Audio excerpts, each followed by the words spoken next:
Hello and welcome to another episode of Top Deck, the series where we take a look at some of the leading TCG deck lists.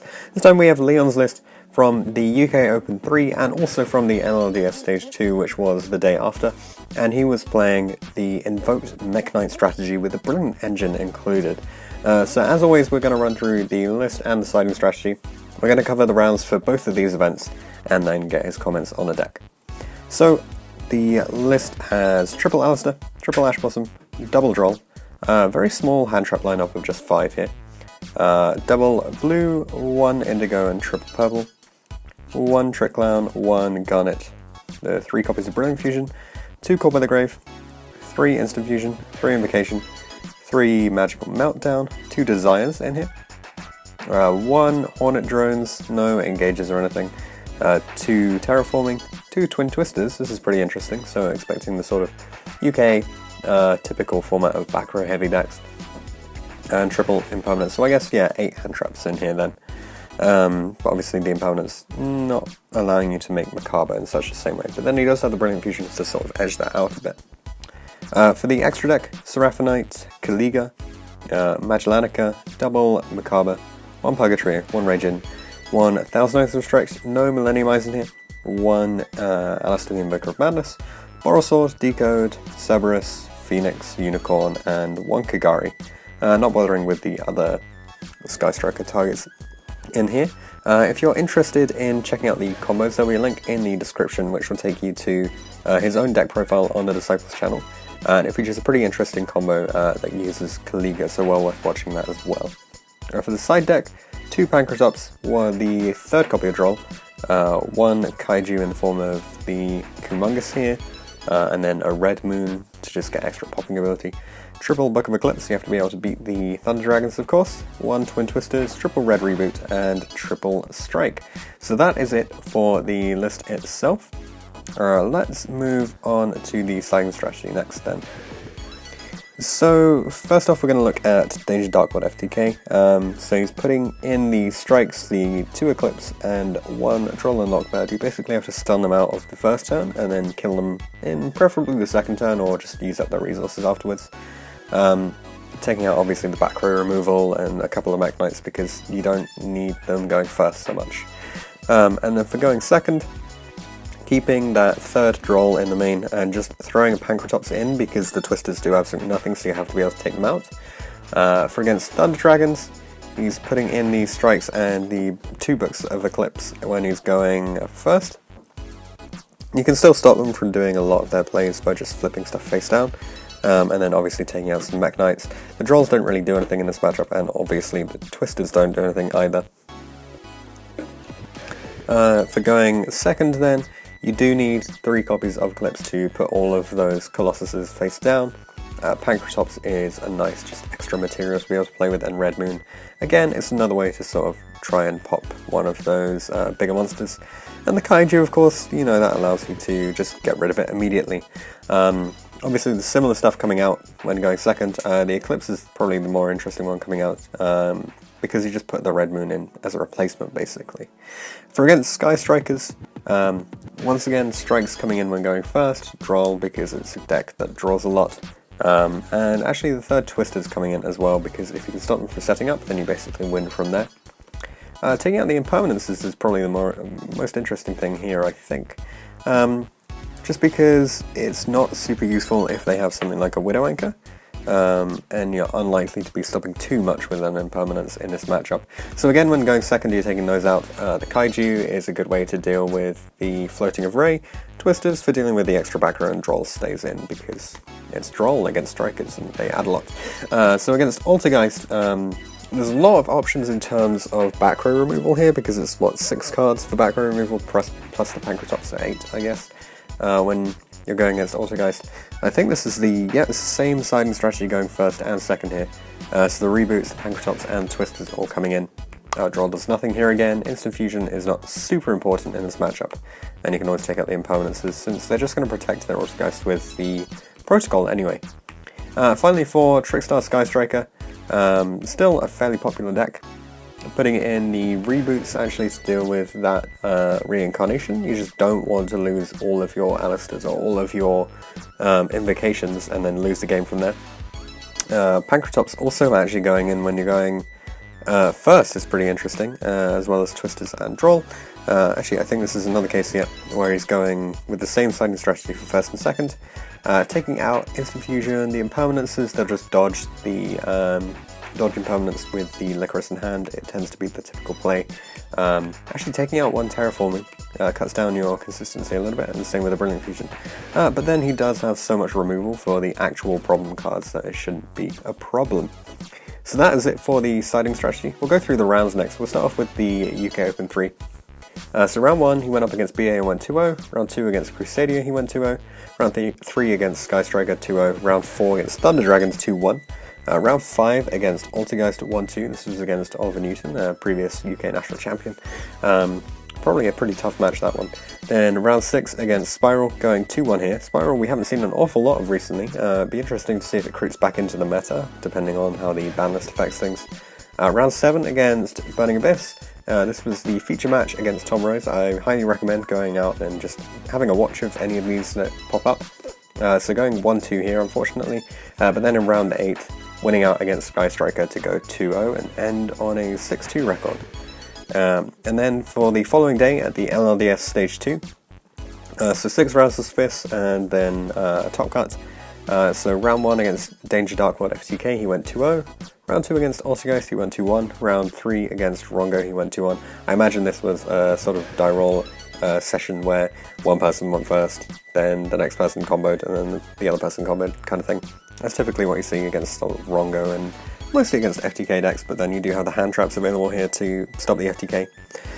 For Thunder Dragons, he went 0-2 here. It's a bit of an unfortunate matchup due to them being able to just block so many of your search cards, which you really need to get off. And round 5 against Altergeist, going 0-2 again. But round 6 against 50 card Mech Knight Invoked, he went 2-0, earning a place in the top cut. And in top 8, he went up against Thunder Dragons, but unfortunately was knocked out here 0-2. So we'll move on to the question section then. So first off, I asked him how was the event. He said both the UK Open 3 and the LLDS Stage 2 were very well run. Rounds progressed fairly quickly and finished rather early for an 8-round tournament on the first day, which is always nice for those who need to travel back.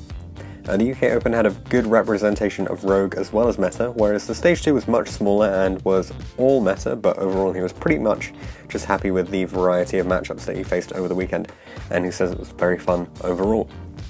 Then why did he decide to play the Mech Knight Invoked deck? He says it's not the best deck to play, or even the best deck that he owns, but he's been giving the deck a go recently since YCS London, well actually since YCS London 2017. It's a deck that he no longer needs to think about when it comes to making the correct plays and siding, so he doesn't have to worry about that. He doesn't really have much time to test and generally feels that he stands a better chance when sticking with what he knows rather than trying to master something new in a short space of time. And there's also a small advantage playing the deck, as not many people respect it really or fully know what it is capable of, although it is a deck that can lose to itself, unfortunately. Compared with most Invoked lists that we've seen throughout the year, this one is a little bit different in that it's got very few monster hand traps that you can actually work from. I wanted to know why he decided to make that choice and why he chose the ones that he did. He says that the deck's main focus is to go second and OTK. The hand traps are only really there to stop your opponent from setting up a strong board, but do not contribute enough to your OTK push, so he decided to play more cards that would actually allow him to extend and break a board if he wasn't actually able to stop the opponent with a hand trap. Ash and Impermanence are playable against pretty much every matchup and were the best choices for the main deck, and Droll was a new addition just due to the rise of the Danger FTK. Droll also helped against the Trickstar and Sky Striker matchups, as they are extremely easy to OTK if you can stop them from setting up properly. And the matchup without it is pretty bad, and you can struggle against them in game 1 regardless. But he feels like every other deck grinds better than Invoked, so he'd rather try an OTK than try to play a grind game like a large hand trap build of Invoked would try and do. As for why he opted for the Brilliant Engine, he says that Brilliant Fusion is one of the most powerful cards in the game, and it has more synergy with the deck than just the extra normal summon. First of all, it's a fusion spell, so Magical Meltdown prevents it from being negated. Secondly, it fusion summons, which triggers the Alistair link, allowing you to get Invocation after your Alistair has been stopped. And thirdly, it contributes massively to OTKing by providing 2 Alistair summons and a Trick Clown, allowing you to make your really high link monsters, as well as multiple invoked fusions with the attributes provided, giving you a lot more versatility. Invoked itself is kind of renowned for losing out to hand traps like Veiler and Ash. I wanted to know if he felt comfortable going into the event with no Millennium Eyes restrict. He says he did play 2 Caught by the Grave in the mainly for draws. This is the hardest hand trap to play through. He didn't play Millennium Eyes because it's a dark spellcaster like Alistair, so you cannot make the link with it unless you have a Mech Knight, and he didn't want to just stop playing because of that. And he also didn't like that the deck plays 9 fusion spells to try and extend, so you didn't really need this additional card in there. If the initial Alistair effect is stopped anyway, you just have so many resources to work from. As for the extra deck feeling especially tight, you do tend to find in invoked decks that if you've got too many link monsters, you can struggle to really fit everything in. So I wanted to know if there were other links that you wanted or any changes that you would make to the extra. He says it is extremely tight, and the main reason why he didn't play Ghost Reaper, to be honest. The main deck is tight as he would like to play more hand traps, but he doesn't want to cut any extenders or go over the 40 cards, as he wants to have the best chance of opening Alistair. The side deck is also pretty tight, but he's hoping that the new ban list will help out with that a little bit. The strikes are probably the most atypical cards in the side deck. I wanted to know why he doesn't play those over potentially other options. Being that this is a deck that wants to go second, you expect the opponent to make you go first when they are able to choose, and strike is just a really strong trap against more or less everything at the moment. Leon said that he also used to play 3 Torrential Tribute, but it's no longer a viable option, and Book of Eclipse was just much more useful going first or second, but isn't as reliable as Strike. He's thinking about playing Warning and Judgment as well, as they're also really strong, but he needs to think more about it and give it some time to test. As for the hardest and easiest matchups, Thunder Dragons are by far the hardest matchup when you're going second. It's really hard to break their board, so you typically want to go first against them and set up a board with Kaliga to stop them from playing. BA can be generally a pretty easy matchup since they give you a light attribute, and you can very easily get rid of the Snow and the Dante in the grave. As for changes that he'd make to the list, with Summon Sort coming out, there will be a lot more combo decks, so he needs to try and fit in something like Gamma. It just seems like the best way for him to be able to stop them if you're not going to be playing Reaper, and he would also consider playing Evenly because it allows you to break things like the Thunder Dragon boards and the other absurd boards that are going to be coming up. As for shoutouts that he wanted to make, shoutouts to the Brotherhood, and of course to his team, the Disciples. So thanks very much, Leon, for coming on and bringing your list. Congratulations on great success at the UK Open 3 and the LLDS Stage 2. I'm sure we'll be seeing a lot more of you and the other Disciples in coming events, and hopefully we'll see you guys in the next video. Thanks for watching this episode of Top Deck. If you have any comments or suggestions that you would like to make, leave them in the comment section down below. Check out the description for details of how you can get involved in this series. You can enter by voice interview, or instead you could just send all of your information over Facebook Messenger. Anything like that will be absolutely fine. If you want to see anything in particular from the upcoming series, then be sure to get in touch, and I'll see you guys in the next video.